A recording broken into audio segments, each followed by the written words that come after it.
আধুনিক বিজ্ঞান এটার একটা নাম দিয়েছে না খেয়ে থাকাকে, অটোফিজি। কি বলে? অটোফিজি। জাপানের এক চিকিৎসা বিজ্ঞানী এই অটোফিজির উপর গবেষণা করে সে নোবেল পেয়েছে। সুবহানাল্লাহ পড়বেন না? এজন্য আল্লাহ তাআলা আমাদের জন্য গোটা রমাদানে এই সিয়ামকে ফরজ করে দিয়েছেন। আওয়াজ করে বলেন আল্লাহু আকবার। রাব্বুল আলামিন বলেন, ইয়া আইয়ুহাল্লাযীনা আমানু কুতিবা আলাইকুমুস সিয়াম, সিয়ামকে তোমাদের উপরে ফরজ করা হয়েছে, কামা কুতিবা আলাল্লাযীনা মিন ক্বাবলিকুম, যেমনি তোমাদের পূর্ববর্তীদের উপর রোজা ফরজ করা হয়েছিল, লাআল্লাকুম তাত্তাকুন, যাতে করে তোমরা আল্লাহ সচেতন হতে পারো, যাতে করে তোমরা মুত্তাকি হতে পারো। লাআল্লাকুম তাত্তাকুন, যাতে করে আমরা আল্লাহ সচেতন হতে পারি, আল্লাহ কনসিয়াসনেস আমাদের মধ্যে গ্রো করে। এটা হচ্ছে রোজার prime objective, the prime objective of সিয়াম। অনেকে জিজ্ঞেস করলে অনেকে বলে রোজার মূল উদ্দেশ্য হচ্ছে না খেয়ে থাকা। না। অনেকে বলে গরিবদের কষ্ট অনুধাবন করা রোজার উদ্দেশ্য। না।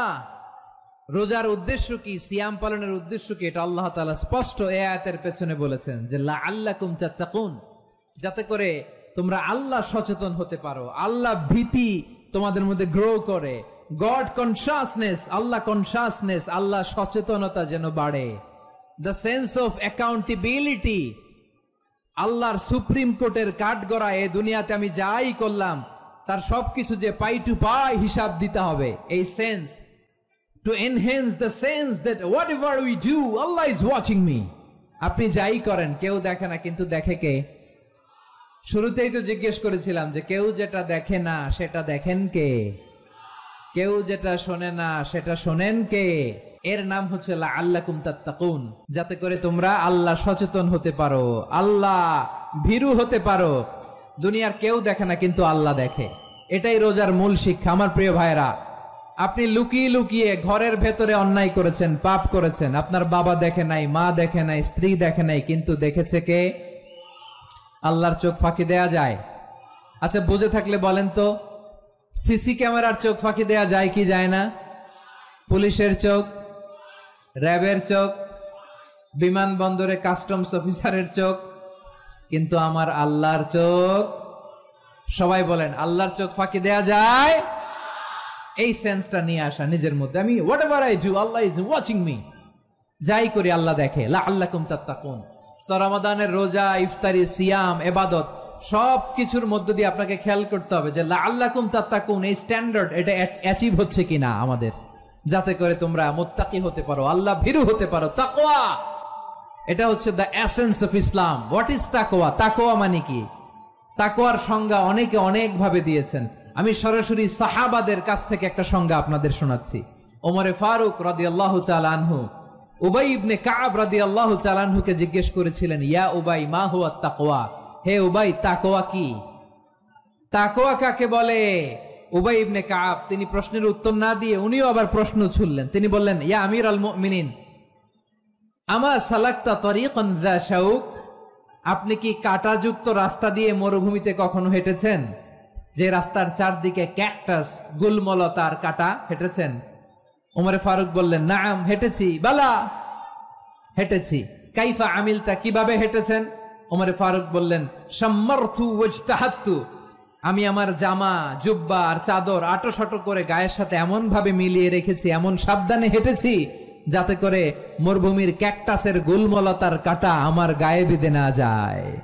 উবাই ইবনে কাব বললেন, ফাযালিকা হুয়া তাকওয়া, আরে তাহলে আপনি তো ঠিকই জানেন তাকওয়া মানে কি, এটাই তো তাকওয়া।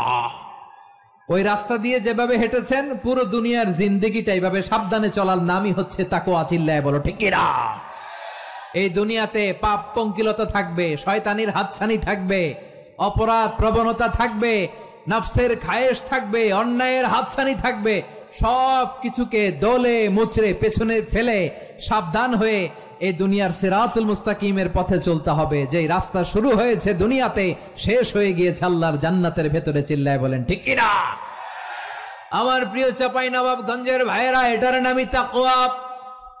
উবাই ইবনে কাব বললেন, ও আমিরুল মুমিনিন, ওই কাঁটাযুক্ত গুলমলতার রাস্তার মধ্যে ঠিক যেমনি সাবধান হয়ে আপনি হেঁটেছেন এই দুনিয়ার বুকে, ওই সাবধান হয়ে চলার নাম হলো তাকওয়া।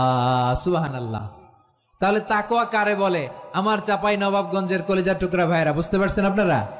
হ্যাঁ, তাকওয়ার শুধু দুইটা নমুনা আপনাদের সামনে পেশ করব, আপনাদের ক্লিয়ার হয়ে যাবে। একটা নমুনা তো দিলাম, আরেকটা নমুনা, সেটাও ওমরে ফারুক রাদিয়াল্লাহু তাআলা আনহুর জীবনী থেকে। উনি ছিলেন ন্যায়পরায়ণ শাসক। রাত্রিবেলা প্রজাদের কি হাল হাকিকত, কি অবস্থা, ঘুরে ঘুরে প্যাট্রোলিং করতেন পুলিশের মতো। তো সারা রাত প্যাট্রোলিং করে সারা রাত তিনি ঘুরেছেন কার কি অবস্থা দেখে।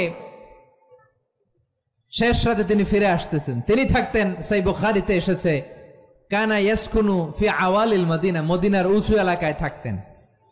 তো ফিরে আসার সময় উনি একটা প্রাচীর বেষ্টিত ঘরের পাশে দুইজন নারীর কথোপকথন শুনতে পেলেন। কয়জন নারীর?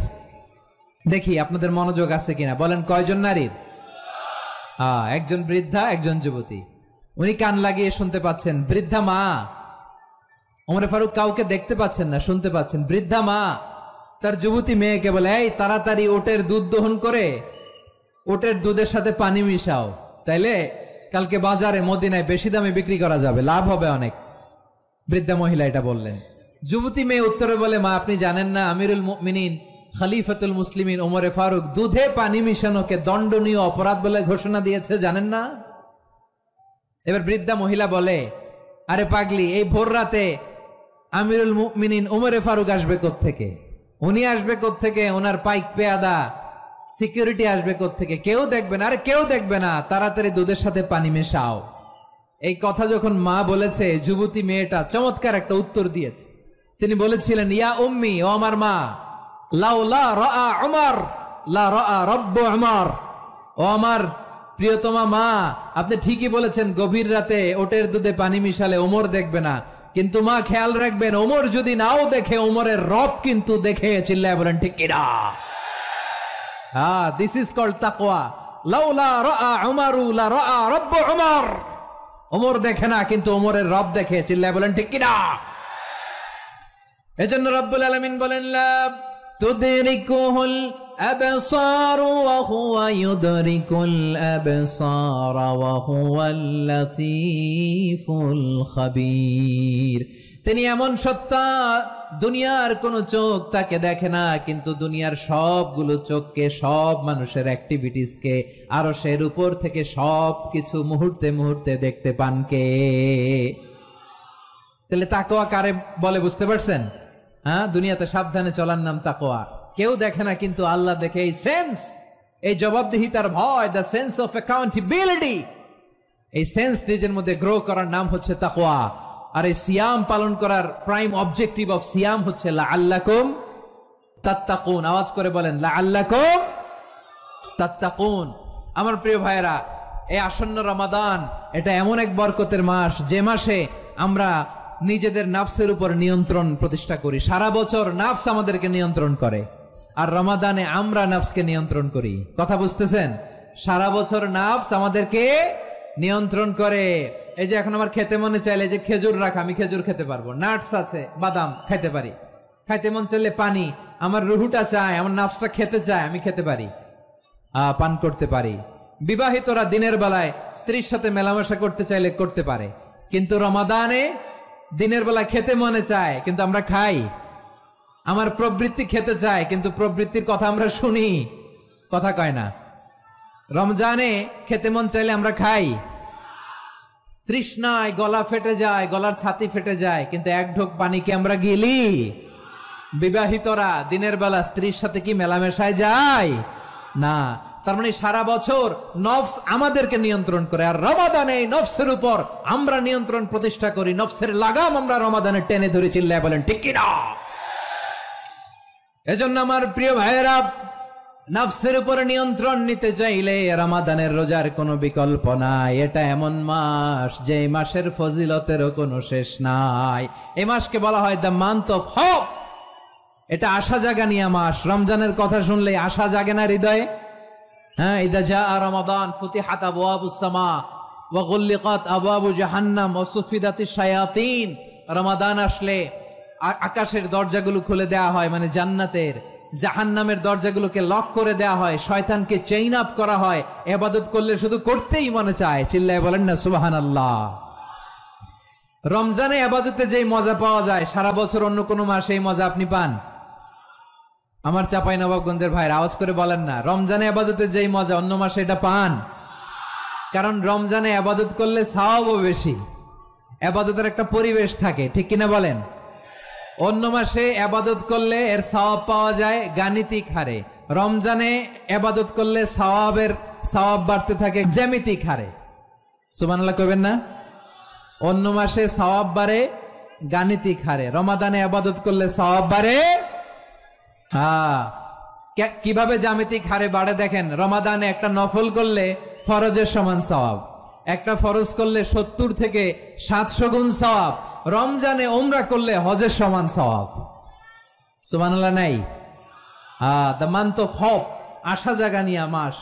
এই মাস আমাদেরকে হোপফুল করে, আশাবাদী করে। রমাদান যেমনি দ্য মান্থ অফ হোপ, আশা জাগানিয়া মাস, এট দ্য সেম টাইম এই রমাদান হচ্ছে মান্থ অফ ওয়ার্নিং, একটা ওয়ার্নিং এর মাস। নবী যেমনি আশা জাগাইছে আবার ওয়ার্নিং দিয়েও গেছে, খবরদার। ওয়ার্নিংটা কেমন? আল্লাহর হাবিব সাল্লাল্লাহু আলাইহি ওয়াসাল্লাম মসজিদে নববীর ভেতরে হঠাৎ তিনি মসজিদে নববীর মিম্বারে পা রেখে বললেন আমিন। দ্বিতীয় ধাপে পা রেখে বললেন আমিন, তৃতীয় ধাপে পা রেখে বললেন আমিন। সাহাবারা অবাক হয়ে বললেন ইয়া রাসূলুল্লাহ, ইয়া হাবিবাল্লাহ, 3 বার শুধু আমিন আমিন পড়লেন, কেন পড়লেন আমরা কিছু জানি না, আমাদেরকে জানিয়ে দেন কেন আপনি 3 বার আমিন বললেন। রাহমাতাল লিল আলামিন আল্লাহর হাবিব বললেন, ও আমার প্রাণের সাহাবীরা, আমি যখন মসজিদে নববীর মিম্বারের প্রথম ধাপে পা রেখেছি, সাইয়েদনা জিবরিল এসে আমাকে বলেছে, ও নবী, আপনার নাম শুনে যে ব্যক্তি আপনার উপর দুরূদ পড়ে না তার ধ্বংস। আপনি বলেন আমিন। আমি বলেছি আমিন। দ্বিতীয় ধাপে পা রাখার পর সাইয়েদনা জিবরিল বললেন, ইয়া রাসূলুল্লাহ, মাতা পিতাকে বার্ধক্য অবস্থায় পেয়ে তাদের সেবা করে, তাদের সাথে সদাচরণ করে যে সন্তান জান্নাত কামাতে পারলো না তার জন্য ধ্বংস। আপনি বলেন আমিন। আমি বলেছি আমিন। আবার মিম্বারের তৃতীয় ধাপে ঠিক যখনই আমি পা রাখলাম, সাইয়েদনা জিবরাইল বললেন, নবী, রমজান মাস পাওয়ার পরে এই মাসে ইবাদত করে যে ব্যক্তি নিজের গুনাহ মাফ করাতে পারলো না তার জন্য ধ্বংস। আপনি আওয়াজ করে পড়েন আমিন। কত বড় ধমক, কত বড় ওয়ার্নিং দেখছেন। যে রমাদান পেয়েছে কিন্তু রমাদানের ইবাদত করার মধ্য দিয়ে সে নিজেকে জাহান্নাম থেকে মুক্ত বানাতে পারলো না, তার উপর আল্লাহ লানত, তার জন্য ধ্বংস। সাইয়েদনা জিবরাইল বলেছেন আমিন, স্বয়ং বিশ্বনবীও বলেছেন আমিন। আওয়াজ করে পড়েন নাউযু বিল্লাহ। তাহলে রমজান আসবে আর আমরা নিজেদেরকে জাহান্নামীদের লিস্ট থেকে নাম কাটিয়ে জান্নাতীদের লিস্টে উঠাতে পারবো না। এর চেয়ে বড় হতভাগা কি আর কেউ থাকতে পারে? আওয়াজ করে বলেন। তাহলে রমাদানের এই রহমত, বরকত, মাগফিরাত, ফজিলত আমাদের কামাই করার দরকার আছে না নাই?